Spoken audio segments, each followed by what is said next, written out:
3.9 billion.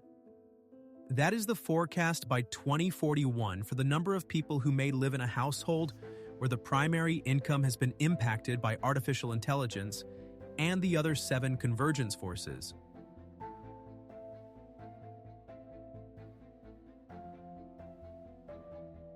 Part 1 laid out the numbers.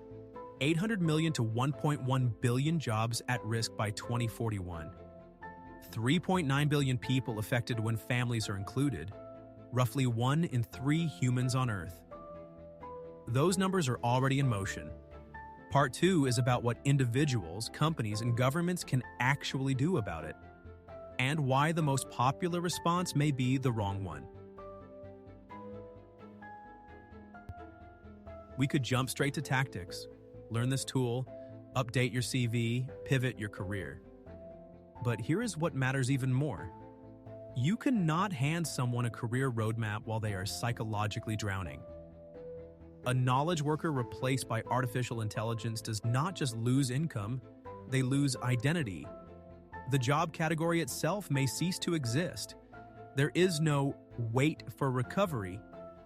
The survivors left behind carry guilt, overload, and one question on repeat. Am I next? These forces feed each other in a loop. Stress reduces cognitive capacity. That makes it harder to learn new tools. Failing to learn increases job insecurity. Insecurity increases stress. This loop traps even the most capable workers and pushes them down a tier. The first step is not updating your CV. The first step is stabilizing your mental state. Not everyone faces the same disruption. Telling 800 million people to just learn artificial intelligence is not a strategy. It is a slogan. Workers fall into 4 tiers. 15 to 20% are adapters, self-directed, digitally literate. They will ride this wave.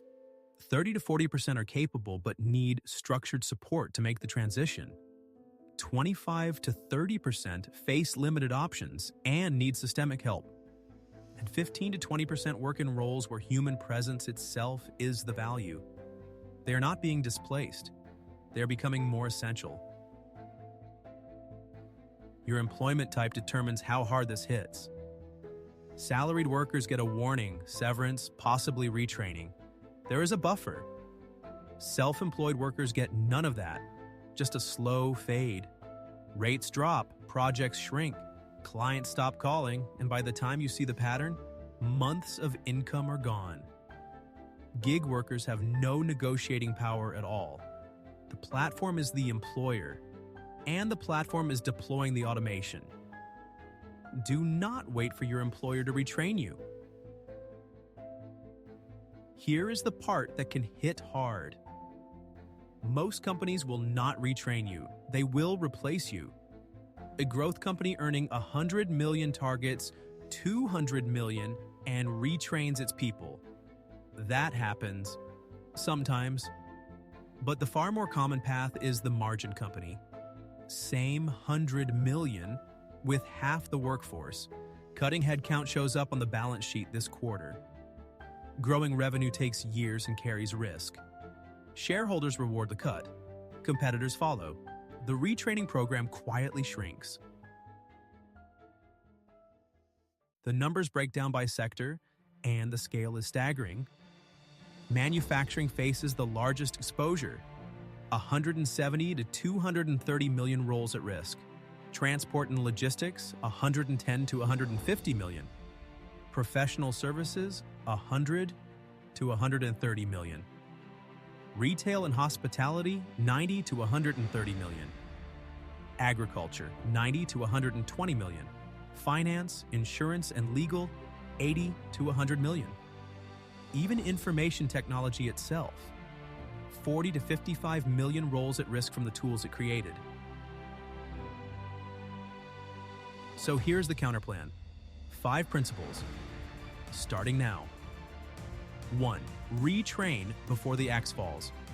Do not wait for a company program. The workers who survive move before they have to. 2. Build skills that travel. Judgment, cross-industry knowledge, client trust. These move with you. Company-specific expertise traps you. 3. Move toward judgment roles. Strategic decisions, ethical calls, creative vision. The closer you are, the harder you are to replace. 4. Have an exit strategy even when you do not need one. Side projects, a network, a financial cushion. 5. Break the anxiety spiral. Not every tool needs your attention. Focus on fundamentals, not on chasing every release. Everyone fixates on where technology is encroaching. But there are demographic megatrends creating massive demand for human work. By 2035, 1.5 billion people will be over 65. They need care and companionship that no algorithm provides. Loneliness has been declared a public health crisis.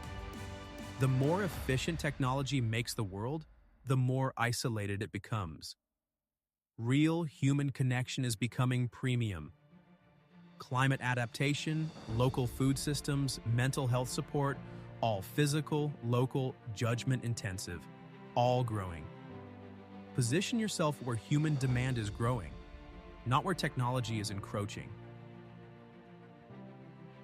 The most discussed response to all of this is permanent income support. Let's think about this option. Work is not just income, it is identity, purpose, and structure. Remove it and replace it with a government payment, and you have not solved the problem.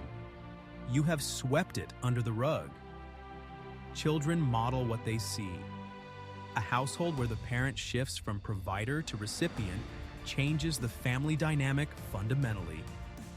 And if a large share of the population depends on government payments for survival, every election risks becoming one question. Will you continue my payments? The result is a three-layer society. The owners, whose wealth grows exponentially, the workers, shrinking and anxious, and the dependent, sustained but not thriving. A worker can negotiate, a dependent can only vote and hope. This is where the framework shifts things. The compass question is simple. Am I resisting change that would actually help me, or am I embracing the adaptation I need? The question is not whether the world will change. It already has. The question is whether you follow the flow, or drown fighting the current. Following the flow does not mean surrender. It means choosing where to swim. For centuries, people had land. Land meant independence.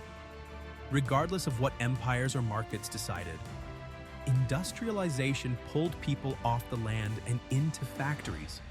Now artificial intelligence threatens even the promise of wages. The response is not to accept a new dependency. The response is to build the modern equivalent of that land. A sustainable, self-directed source of value that you cultivate over time, that nobody can fire you from. Find your farm, tend it, and let it grow. The full thesis is linked below with sector-by-sector transition playbooks. I would love to hear from you in the comments.